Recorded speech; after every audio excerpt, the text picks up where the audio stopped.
I hate politics, আমি রাজনীতিকে ঘৃণা করি। যারা রাজনীতি করতে চাও সাবধান, রাজনীতি কিন্তু ভালো লোক করে না। আজকে বাংলাদেশের রাজনীতি ভূমিদস্যুদের দখলে, বাংলাদেশের রাজনীতি চোরা কারবারের দখলে, বাংলাদেশের রাজনীতি কালো টাকার মানুষের মালিকের দখলে।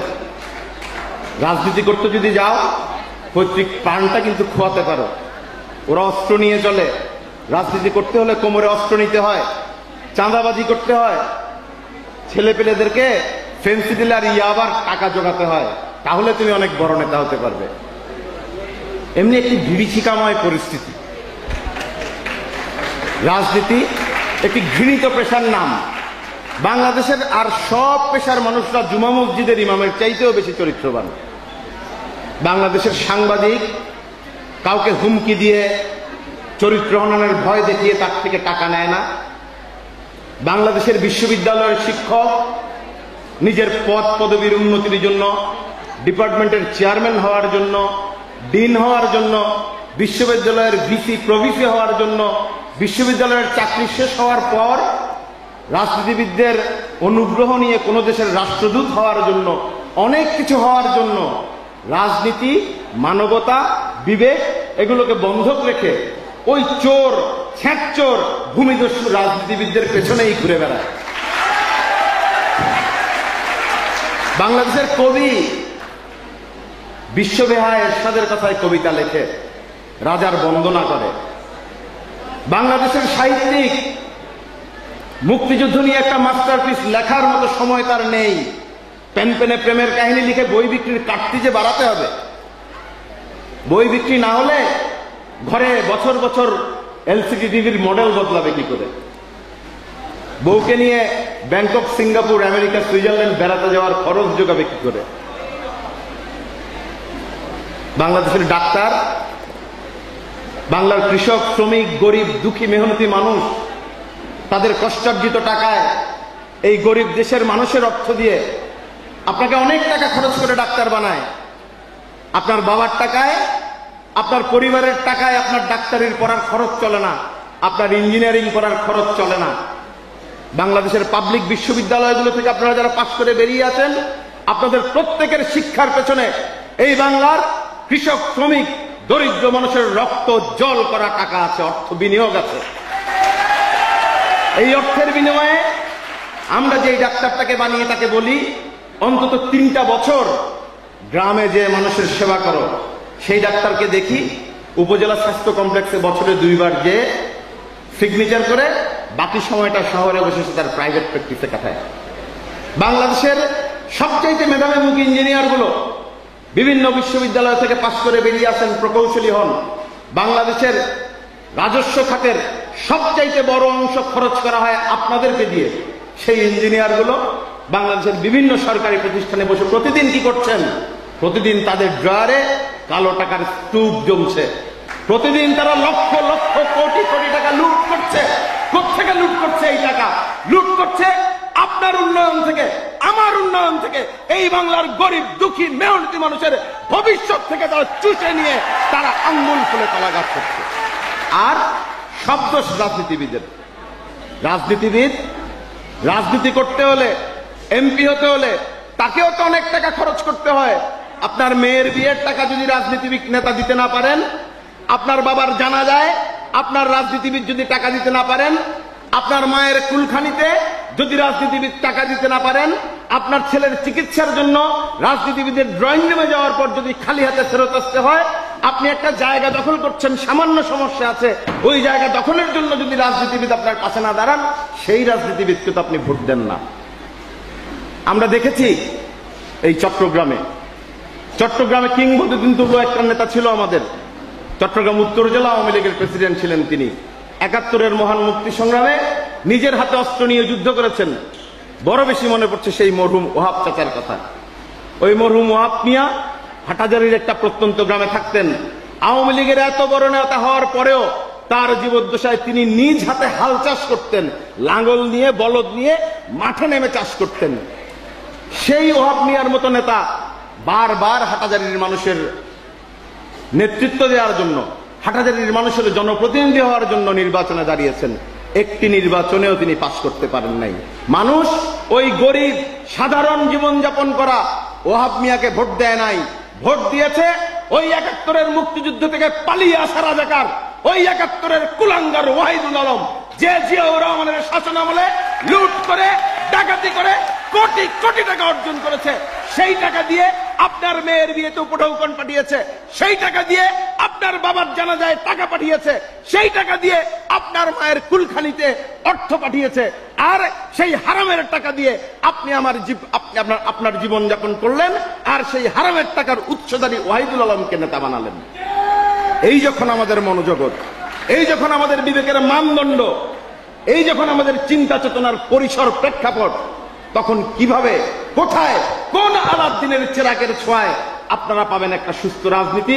যেই সুস্থ রাজনীতিতে রাজনীতিবিদ জমি দখল করবে না, যেই সুস্থ রাজনীতিতে রাজনীতিবিদ জনগণের উন্নয়নের টাকা থেকে ভাগ বসাবে না, যেই সুস্থ রাজনীতিতে আমরা একটা সুস্থ বাংলাদেশের স্বপ্ন দেখতে পারবো। কি করে তৈরি হবে সেই রাজনীতি? এই $1,000,000 কোয়েশ্চেন সামনে নিয়েই আমি মনে করি তৃণমূল ছাত্রলীগ তার যাত্রা শুরু করেছে। তৃণমূল ছাত্রলীগ আয়োজিত প্রিমিয়ার বিশ্ববিদ্যালয়ের আজকের এই নবীনবরণ অনুষ্ঠানের স্নেহাস্পদ সভাপতি, মঞ্চ উপবিষ্ট আমার শ্রদ্ধেয় সহযোদ্ধা বন্ধুরা, প্রিয় নেতৃবৃন্দ, উপস্থিত প্রিমিয়ার বিশ্ববিদ্যালয়ের সাধারণ ছাত্রছাত্রী, বিভিন্ন বিশ্ববিদ্যালয় থেকে আগত সাধারণ ছাত্রছাত্রী বন্ধুরা, বাংলাদেশ ছাত্রলীগের তৃণমূল কর্মীবৃন্দের এই আয়োজনে উপস্থিত থাকতে পেরে আপনারা আমাকে আমন্ত্রণ জানিয়েছেন বলে আপনাদের সবাইকে ধন্যবাদ জানাচ্ছি, শুভেচ্ছা জানাচ্ছি। আপনাদের আগামী দিনের সফলতা কামনা করে আমি কিছু কথা বলতে চাই, আপনাদেরকে ধৈর্য ধরে সেই বক্তব্য শোনার অনুরোধ জানাচ্ছি। বন্ধুরা আমার, আমরা সবাই জানি রাজনীতি নোংরা, আমরা সবাই জানি রাজনীতিতে আজকে সুবিধাবাদের প্রাধান্য, আমরা সবাই জানি আজকে সততা দিয়ে, নৈতিকতা দিয়ে, বিবেক দিয়ে, পড়ালেখা দিয়ে একটা ছেলে রাজনীতি করে এসে রাজনীতিতে জায়গা পায় না দাঁড়ানোর। ওই ছেলে যদি নেতার বাসায় হাজিরা দিতে না পারে, নেতার ড্রয়িং রুমে বসে আরেক নেতার সমালোচনা করতে না পারে, নিজের দলের ভেতর উপদল গড়ে তুলে সেই উপদলকে ক্ষমতায়িত করার জন্য নিজের দলের ভেতরেই পরস্পর বিরোধী কামড়া কামড়ি হানাহানি মারামারিতে লিপ্ত হতে না পারে, সেই মারামারির লাঠিয়াল বাহিনীর সর্দার হতে না পারে, তাহলে নেতাদের চোখে পড়া যায় না। আর নেতাদের চোখে পড়া না গেলে তো নেতা হওয়া যায় না। নেতা হওয়া না গেলে তো ফেসবুকে ভাইয়াকে সবাই সালাম দেয় না। নেতা হতে না পারলে তো সবাই ভাইয়ার সাথে ছবি তুলতে চায় না। নেতা হতে না পারলে তো কোনো ব্যবসার সুযোগ পাওয়া যায় না। নেতা হতে না পারলে তো সুযোগ ছাড়াই জীবনটা চলে যায়। আমরা সবাই তো সুযোগের পেছনে ছুটে বেড়াচ্ছি। সুবিধাবাদের চোরাবালিতে আমরা নাক পর্যন্ত ডুবে আছি, শুধু চোখটা বেঁচে আছে। আমরা কি সেই সুবিধাবাদের চোরাবালি থেকে উঠে আসব, নাকি সেই সুবিধাবাদের চোরাবালিতে হারিয়ে যাব? এই প্রশ্নের মুখোমুখি দাঁড়িয়ে এই প্রশ্ন নিয়ে আপনাদের সামনে উপস্থিত হয়েছে ছাত্রলীগের তৃণমূল কর্মীরা।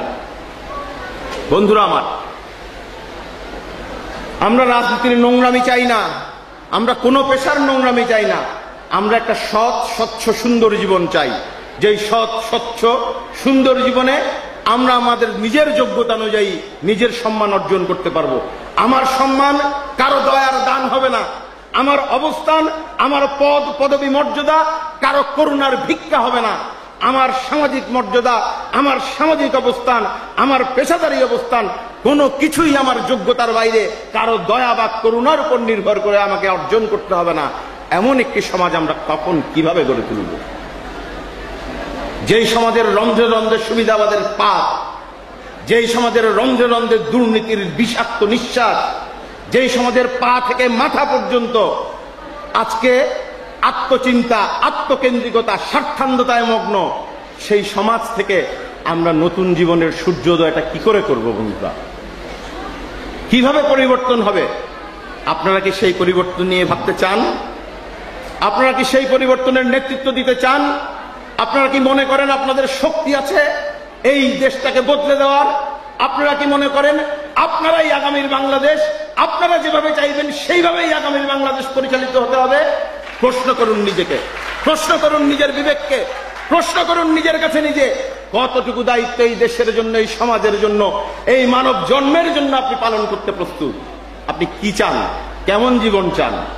সুন্দর সুন্দর ছবি তুলে ফেসবুকে দেবেন, অসংখ্য ছেলে আর মেয়ে সাথে লাইক দেবে, খাবেন, ঘুরবেন, বন্ধু নিয়ে ঘুরে বেড়াবেন, আজকে ডাইন আউটে স্যুপ খাবেন, কালকে রয়্যাল কাবাবে কাবাব খাবেন, পরশু হান্ডিতে যে দোসা খাবেন, শেষ জীবন। জীবনের মানে কি খুঁজতে চান আপনারা? কেন এই জীবন? সেই জীবনের মানেটা কি একবার খুঁজে দেখতে চান? মানুষ হয়ে এই পৃথিবীতে এসছেন 18 বছর, 20 বছর, এই কোঠায় আপনাদের বয়স, অনেক কম বয়স নয়। আজকে বাংলাদেশের রাজনীতিতে 60 বছরের বৃদ্ধ তারুণ্যের প্রতীক, আর 18 বছরের তরুণ, সে বোধহয় এখনো রাজনীতির শিশু। এই অবস্থার পরিবর্তন দরকার। 40 বছরের বারাক ওবামা যখন পৃথিবীর সবচেয়ে শক্তিশালী দেশের নেতা হয়, তখন বাংলাদেশের তারুণ্য কেন নিজেদের ছোট্ট শিশু মনে করে ওই 60 বছরের বৃদ্ধ তারুণ্যের পেছনে ঘুরে বেড়াবে? বদলাতে হবে রাজনীতি, বদলাতে হবে এই সমাজ। আর এই রাজনীতি আর এই সমাজ যদি বদলাতে চান, ভণ্ডদের হাত থেকে কেড়ে নিতে চান, তাহলে আপনাকেই এগিয়ে আসতে হবে, আপনাকেই বুক বাঁধতে হবে সাহসে। আপনার ভেতরের যেই অন্তর্নিহিত সাহস, আপনার ভেতরের যেই অন্তর্নিহিত শক্তি, সেই শক্তি আর সাহসকে জাগিয়ে তুলতে হবে। কিভাবে জাগিয়ে তুলবেন? এদেশের ইতিহাস জানবেন না, এদেশের ঐতিহ্য জানবেন না, এদেশের সংস্কৃতি জানবেন না, কি জানবেন না এদেশের দামাল ছেলেরা কি করে আজকের এই বাংলাদেশটা আনার জন্য জীবন দিয়েছে, রক্ত দিয়েছে। তাহলে কি করে আপনার গড়ে উঠবে দেশপ্রেম? কি করে আপনি বুঝবেন রাজনীতিতে কোনটা শুভ কোনটা অশুভ? কি করে রাজনীতিকে বদলাতে হয়? মনে হতে হবে সবই একই, ভাঙা রেকর্ড বেজে চলছে, সব এক সব এক। দুই বুড়ির ঝগড়ায় বাংলাদেশ শেষ হয়ে গেল। হাসিনা আর খালেদা দুইটারে মিলে ফাঁসি দিয়ে ফেলতে পারলে বাংলাদেশ ঠিক হয়ে যাইত। অত্যন্ত সস্তা বক্তব্য, অত্যন্ত জনপ্রিয় বক্তব্য এটি। আজকে সারা বাংলাদেশের অসংখ্য মানুষের মধ্যে ঢুকিয়ে দেওয়ার চেষ্টা হচ্ছে এই কথা, এই দুই মহিলাই রাজনীতির মূল শত্রু। এই দুই মহিলাকে যদি বিদায় দেওয়া যায়, রাজনীতি ভালো হয়ে যাবে।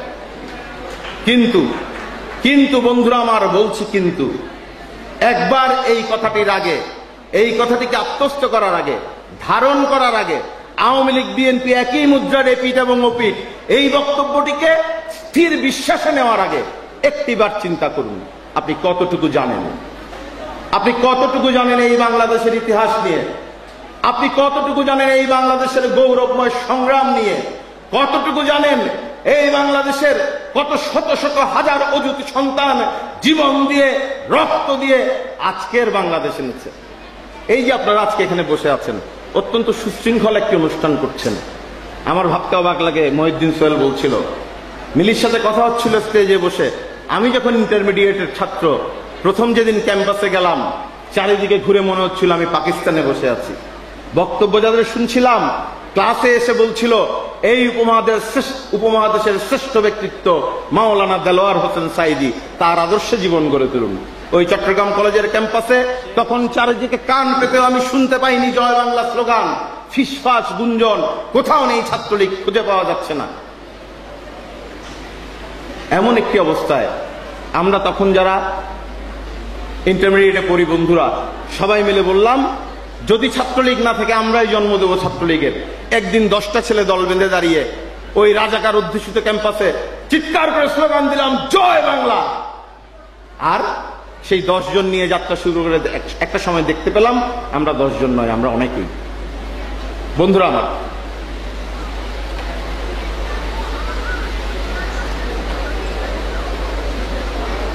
'52 ভাষা আন্দোলনের কথা আপনারা সবাই জানেন, এটা আমরা বক্তৃতায় বলি। আসলেই কি জানেন?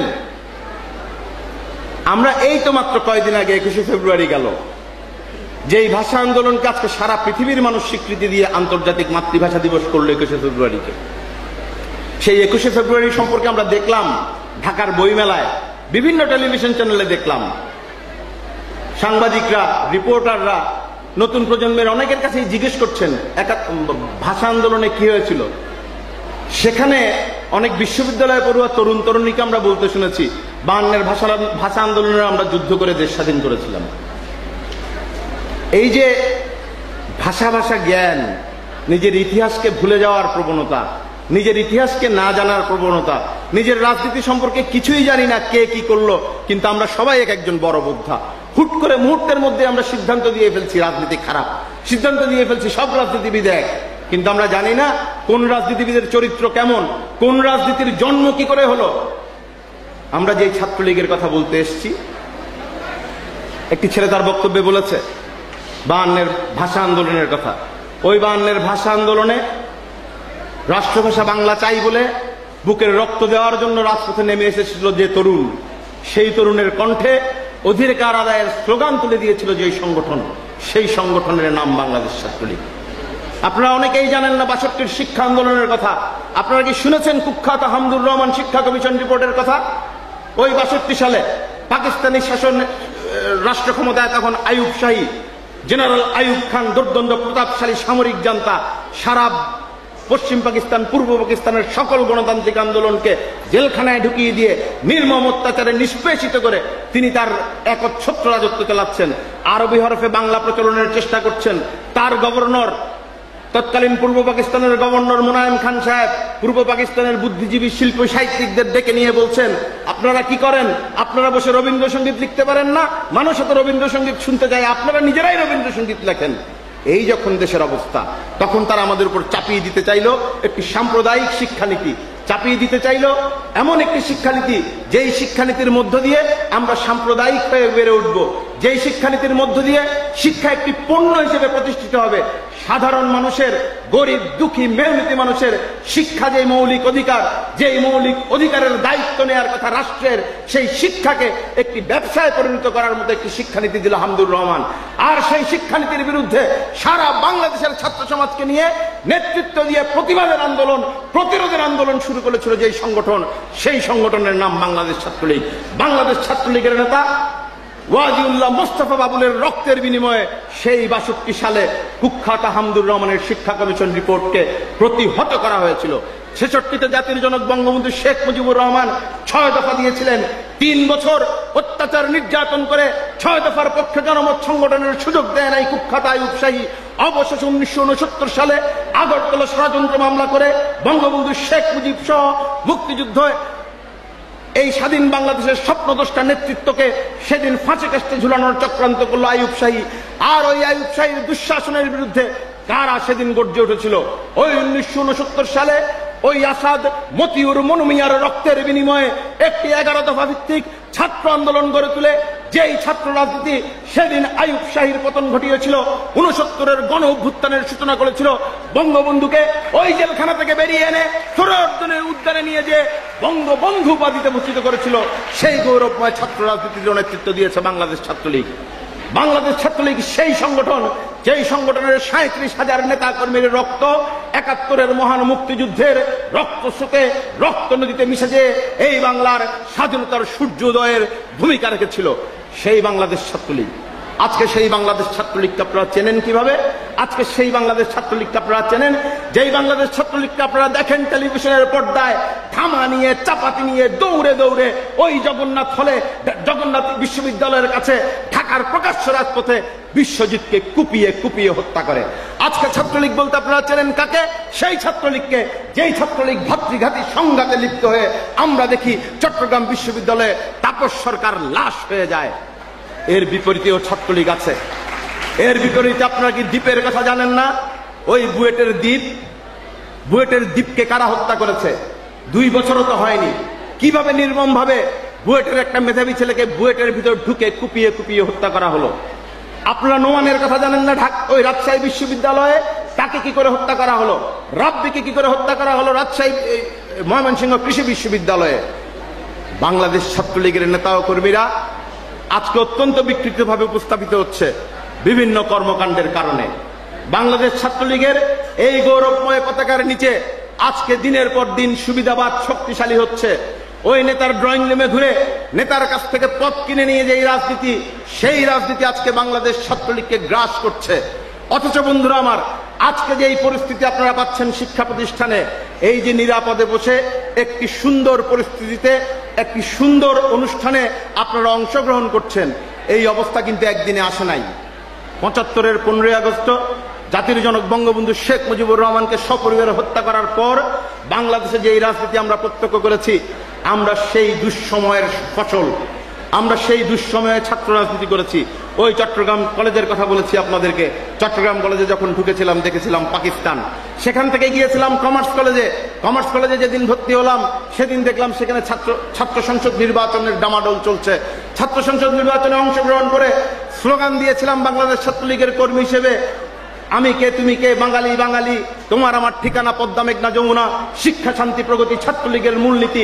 এই স্লোগান দিয়ে যখন কমার্স কলেজ প্রদক্ষিণ করছি, যখন আমরা স্লোগান দিচ্ছিলাম তবারকের খুনিরা হুঁশিয়ার সাবধান, যখন আমরা বলছিলাম শাহাদাতের রক্ত বৃথা যেতে দেব না, যখন আমরা বলছিলাম 56,000 বর্গমাইল জুড়ে ওই 75-এর পর থেকে ছাত্রলীগের নেতা কর্মীদেরকে যেইভাবে হত্যা করা হয়েছে সারা বাংলাদেশে, সেলিম দেলোয়ার, তিতাস কাঞ্চন বসুনিয়া, জাফর জয়নাল, মুজাম্মেল, দীপালি চায়ের রক্তের বিনিময়ে আমরা যেভাবে এরশাদ বিরোধী আন্দোলন করেছি, ওই রাউজানে, ওই ফটিকছড়িতে, হাটাজারিতে, নাজিরহাটে, তবারক, রশিদ আমিন, বাবর মুজিব, জিন্না, কুদ্দুস, ইউসুফ, অসংখ্য থোকা থাকা নাম, যাদের রক্ত দিয়ে আমরা সারা বাংলাদেশে এমন কোন নদী ছিল না ছাত্রলীগের তার রক্তে লাল হয়নি। বাংলাদেশে এমন কোন সবুজ প্রান্তর ছিল না ছাত্রলীগ নেতার রক্তে লাল হয়নি। আমরা জীবন দিয়ে, রক্ত দিয়ে বঙ্গবন্ধুর আদর্শের পতাকাকে তুলে রেখেছিলাম। আমরা যোদ্ধা ছিলাম, আমরা যুদ্ধে ছিলাম। আমরা অস্ত্রের বৈধতার পরোয়া করি নাই, অস্ত্রের লাইসেন্সের পরোয়া করি নাই। রাষ্ট্রযন্ত্রের যেই নির্মম নিপীড়ন আমাদের উপর ওই জিয়া এরশাদের শাসনামলে, ডাইনি খালেদার শাসনামলে আমাদের উপর চাপিয়ে দেওয়া হয়েছিল, তার বিরুদ্ধে আমরা সেদিন রুখে দাঁড়িয়েছিলাম। সেদিন আমরা যুদ্ধে যাওয়ার যৌবনে ছিলাম। আমরা সেদিন পড়তাম, এখন যৌবন যার যুদ্ধে যাওয়ার তার শ্রেষ্ঠ সময়। আমরা ভাবতাম আমাদের জীবন যুদ্ধের জন্য নিবেদিত, আমাদের জীবন মুক্তির সংগ্রামে নিবেদিত। যেই মুক্তির সংগ্রাম ৭১-এর ১৬ই ডিসেম্বর আমরা শেষ হয়ে গিয়েছে ভেবেছিলাম, কিন্তু শেষ হয়নি। ১৪ই ডিসেম্বর রায়ের বাজারের বধ্যভূমিতে এ জাতির শ্রেষ্ঠ সন্তান বুদ্ধিজীবীদের হত্যা করার মধ্য দিয়ে নতুন করে মুক্তিযুদ্ধের চূড়ান্ত বিজয়ের আগেই প্রতিবিপ্লব শক্তি সংহত করেছিল। সেই প্রতিবিপ্লব ৭৫ পর্যন্ত ঘাপটি মেরেছিল। বঙ্গবন্ধু হত্যার পর আমরা কি দেখেছিলাম সেদিন? আজকে যারা জিয়াউর রহমান সৃষ্ট বিএনপি আর মুক্তিযুদ্ধের চেতনার নেতৃত্ব দানকারী আওয়ামী লীগকে এক পাল্লায় মাপতে চায়, যারা খালেদা জিয়া আর শেখ হাসিনাকে একই কাতারে ফেলে বিচার বিশ্লেষণ করতে চায়, বিনয়ের সাথে তাদের কাছে প্রশ্ন করুন, বিএনপির জন্ম কোত্থেকে? বিএনপি নামের রাজনৈতিক দল, রাজনৈতিক আদর্শ কোন আদর্শের উপর ভিত্তি করে এই বাংলাদেশে গড়ে উঠেছে? ৭৫-এর 15ই আগস্টের কালরাত্রিতে বঙ্গবন্ধু হত্যাকাণ্ডের পর কোন আইনের ধারাবাহিকতায়, কোন বিপ্লবের মধ্য দিয়ে, কোন জনসমর্থন নিয়ে ওই সামরিক এক নায়ক জেনারেল জিয়াউর রহমান ক্ষমতা দখল করেছিলেন? ১৯৭৭ সালে ওই জিয়াউর রহমানের নেতৃত্বে বাংলাদেশে একটি ভোট হয়েছিল। সেই ভোটের নাম ছিল গণভোট। সেই ভোটের ইস্যু কি ছিল? সেই ভোটের ইস্যু ছিল একটা, জিয়াউর রহমান সাহেবকে ক্ষমতায় দেখতে চান কি না, হ্যাঁ এবং না, হ্যাঁ না ভোটের নির্বাচন। এবং ওই নির্বাচন যখন হচ্ছে, ওই জিয়াউর রহমান সাহেব তখন একাধারে বাংলাদেশের সশস্ত্র বাহিনীর সর্বাধিনায়ক, একাধারে তিনি তখন বাংলাদেশের প্রধান সামরিক আইন প্রশাসক, এবং তিনি তখন বাংলাদেশের রাষ্ট্রপতি। রাষ্ট্রের তিনটি নির্বাহী পদ নিজের বন্দুকের জোরে সামরিক বাহিনীতে নিজের পদ এবং পদবীকে ব্যবহার করে দখল করে নিয়ে জেনারেল জিয়া সাহেব একটি প্রহসনের নির্বাচন করলেন, হ্যাঁ না ভোটের গণভোট। আর সেই গণভোটে বাংলাদেশ নয় সারা পৃথিবীর মানুষ দেখলো ৯৬% ভোট নাকি জিয়াউর রহমান সাহেব নিজের পক্ষে পেয়েছিলেন। বাংলাদেশে আর কোন দলের অস্তিত্ব সেদিন ছিল না। সব দলের ভোট নিজ দায়িত্বে, নিজ উদ্যোগে জিয়া সাহেব নিজের বাক্সে ভরে মিডিয়ার মাধ্যমে ঘোষণা করলেন, বাংলাদেশের ৯৬% মানুষ তাকে সমর্থন করে, তিনি ক্ষমতায় থাকবেন। এই গণতন্ত্র বাংলার মানুষ দেখেছে। আজকে টক শোতে বসে যেই বড় বড় সুশীলরা অনেক সুন্দর সুন্দর গণতন্ত্রের সবক আমাদের দিতে চান, গণতন্ত্রের অ আ ক খ আমাদেরকে শেখাতে চান, তাদের কাছে বিনয়ের সাথে প্রশ্ন করি, গণতন্ত্র হত্যার সেই কলঙ্কিত সময়ে আপনারা কোথায় ছিলেন? সেই দুঃসময়ে জাতির জনকের কন্যা জননেত্রী শেখ হাসিনাকে তো আপনারা দেশে পর্যন্ত ফিরে আসতে দেন নাই। প্রবাসে রাজনৈতিক আশ্রয়ে অত্যন্ত কষ্টকর জীবন তাকে কাটাতে হয়েছে। ৭৯ সালে জিয়াউর রহমান সাহেবের নেতৃত্বে আপনারা সংসদ নির্বাচন করলেন। আমাদের এখনো স্মরণ আছে, সেই নির্বাচনে আওয়ামী লীগ অংশগ্রহণ করতে গেল, তারা বলল রাজনৈতিক দলকে নিবন্ধন নিয়ে রেজিস্ট্রেশন করে রাজনীতি করতে হবে। আওয়ামী লীগ নিবন্ধনের জন্য ঘোষণাপত্র জমা দিল, সেই ঘোষণাপত্রে একটিমাত্র কথা ছিল, আমরা জাতির জনক বঙ্গবন্ধু শেখ মুজিবুর রহমানের আদর্শ বিশ্বাসী। ওই সামরিক একনায়ক জিয়াউর রহমান বললেন, জাতির জনক বঙ্গবন্ধু শব্দটি না কাটলে আওয়ামী লীগকে রেজিস্ট্রেশন দেওয়া হবে না, নির্বাচনে অংশগ্রহণ করতে দেওয়া হবে না। বাংলাদেশের রাজনীতিতে গণতান্ত্রিক ধারা চালু করার স্বার্থে বাংলাদেশ আওয়ামী লীগের তৎকালীন নেতৃত্ব সেদিন ঐতিহাসিক সিদ্ধান্ত নিয়েছিলেন। তারা বলেছিলেন, সামরিক সরকার আমাদেরকে বঙ্গবন্ধুর নাম ঘোষণাপত্রে রাখতে দেবে কি দেবে না, তার উপর বাংলাদেশের মানুষের হৃদয়ে বঙ্গবন্ধুর অবস্থান কোথায় হবে তা নির্ধারিত হবে না। আমরা প্রয়োজনে সামরিক শাসকের এই সিদ্ধান্তও মেনে নেব, তারপরেও আমরা নির্বাচনে যাব। নির্বাচনে যে আমরা বাংলাদেশে একটি গণতান্ত্রিক রাজনীতি শুরু করতে চাই। সেই নির্বাচনে আমরা জানতাম আওয়ামী লীগকে পরাজিত করা হবে। আমরা জানতাম একটা হুন্ডা দুইটা গুন্ডা, নির্বাচন ঠান্ডা, এই স্লোগান দিয়ে জিয়াউর রহমান সাহেব নির্বাচন করবেন। আমরা জানতাম সন্ত্রাসীদের দিয়ে ভোট কেন্দ্র দখল করা হবে, মিডিয়া কুকুরে নির্বাচনের ফল পাল্টে দেওয়া হবে, আওয়ামী লীগকে ক্ষমতায় আসতে দেওয়া হবে না। জানার পরও আমরা সেদিন নির্বাচনে অংশগ্রহণ করেছিলাম। জেনারেল জিয়াউর রহমানের দয়ার দান, মাত্র 39টা সিটে আওয়ামী লীগের সংসদ সদস্য নিয়ে আমরা সেদিন সংসদে গিয়েছিলাম। কেন গিয়েছিলাম? আমরা গিয়েছিলাম বাংলাদেশের ইতিহাস যেদিন লেখা হবে, ওই সংসদ থেকে আওয়ামী লীগ যে প্রতিবাদ জানিয়েছে বঙ্গবন্ধু হত্যাকাণ্ডের জন্য, আওয়ামী লীগ যে প্রতিবাদ জানিয়েছে বঙ্গবন্ধুর হত্যাকারীদেরকে, স্বঘোষিত খুনিদেরকে জিয়াউর রহমান কর্তৃক বিশ্বের বিভিন্ন দূতাবাসের চাকরি দেওয়া, সেই বিষয়ের প্রতিবাদ করার জন্য আমরা সংসদে যাব। পৃথিবীর ইতিহাস, বাংলাদেশের ইতিহাস একদিন লেখা হবে, সংসদীয় কার্যক্রম সেখানে থাকবে। সেখানে দেখা যাবে বাংলাদেশের মানুষ অন্যায় সহ্য করে নাই, ক্ষুদ্র শক্তিতে হলেও প্রতিবাদ করেছিল এবং গণতন্ত্রকে ধারাবাহিকভাবে রক্ষা করার জন্য সেদিন আমরা নির্বাচনে গিয়েছিলাম।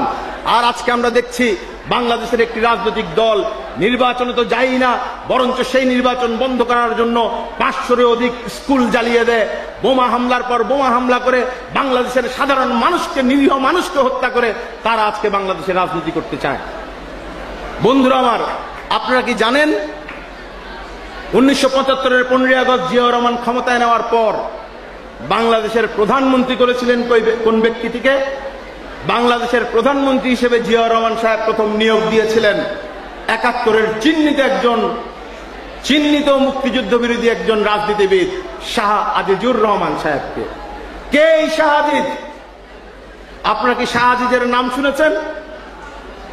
1971 সালের মহান মুক্তিযুদ্ধ চলাকালীন অবস্থায় সারা পৃথিবী জুড়ে যখন এই বাংলাদেশে ন্যাক্কারজনক হত্যাকাণ্ডের বিরুদ্ধে, গণহত্যার বিরুদ্ধে সারা বিশ্ব বিবেক যখন সোচ্চার, সারা বিশ্ব বিবেক যখন সোচ্চার কণ্ঠে এই গণহত্যা বন্ধ করার জন্য দাবি জানাচ্ছে, এই বাংলাদেশে পাকিস্তানি সামরিক বাহিনী যেই নির্বিচার হত্যাযজ্ঞ চালাচ্ছে তার বিরুদ্ধে সারা পৃথিবীর বিবেকবান মানুষ যখন ঐক্যবদ্ধ হয়ে প্রতিবাদ জানাচ্ছে,